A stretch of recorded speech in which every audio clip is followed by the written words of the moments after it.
Back to my channel. কেমন আছো সবাই? আশা করছি সবাই অনেক ভালো আছো আর আমিও খুব ভালো আছি। সুইটমণি ব্লগসে একটা নতুন ভিডিওতে তোমাদের অনেক ওয়েলকাম আর আমার তরফ থেকে অনেক ভালোবাসা। তো আজকে হচ্ছে সোমবার আর সকাল থেকে ভিডিওটা স্টার্ট করলাম আর কি। এখন বাজে হচ্ছে ওই 10টা একটু বেশি বাজে।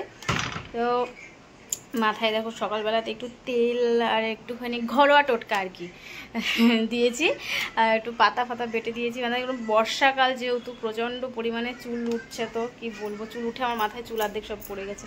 এদিকে দেখো আমার বরমশাই এই যে স্কুটিটা মুছে রেখে দিয়েছে, সকালবেলা সুন্দর করে পরিষ্কার করে মুছেছে। এখন উনি অফিসে চলে যাবে। আর এই দেখো সবুজ চুড়ি পরেছি শ্রাবণ মাসে, এই প্রথমবারে আমি পরলাম, ফার্স্ট টাইম। তো আজকে সোমবারও করেছি আর কি। স্নান টান করে দুপুরের টাইমের দিকে জল ঢালবো, বাড়িতেই ঢালবো আমার যেহেতু বাড়িতে বাবা মহাদেব আছেন আর কি। এইদিকে মনু অফিস চলে গেছে আর এদিকে এখনও আমার বিছানাটা গোছাতে হবে, এইদিকে আলনাটাও গোছাতে হবে, জামা কাপড়গুলো এখনও গোছাতে হবে আর কি। এদিকে দেখো শোকেসটা খুলে রেখে চলে, জিনিসপত্র অগোছালো থাকলে আমার ভীষণ মাথা গরম হয়ে যায় ভীষণ। আগে ফার্স্টে আমি মানে বিছানাটা গুছিয়ে নেব, তারপরে আর কাজগুলো করব।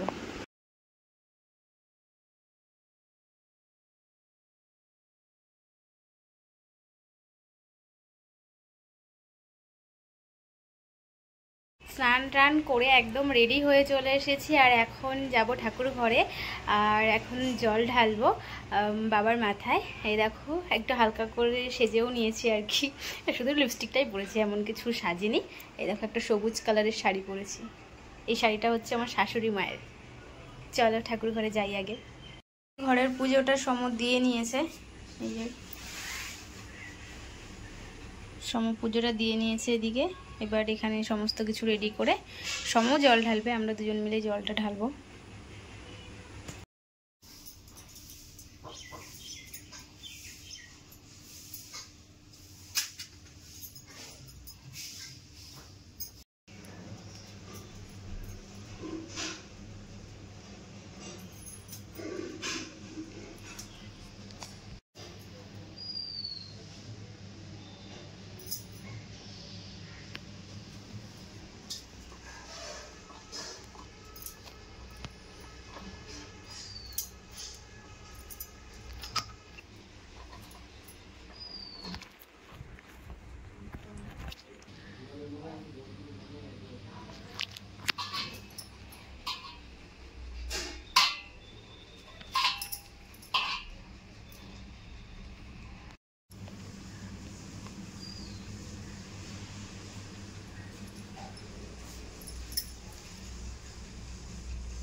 আমাদের তো জল টল ঢালা কমপ্লিট হয়ে গেছে, আর এখন অনেকক্ষণ আগেই হয়ে গেছে। একটু রিলস বানাচ্ছিলাম, ফটো তুলছিলাম, তো এখন চেঞ্জ করব, চেঞ্জ করে আমি একটু জল খাবো, গলা শুকিয়ে আসছে আমার, আর অনেকটাই দেরি হয়ে গেছে, প্রায় 3টে বাজতে গেছে।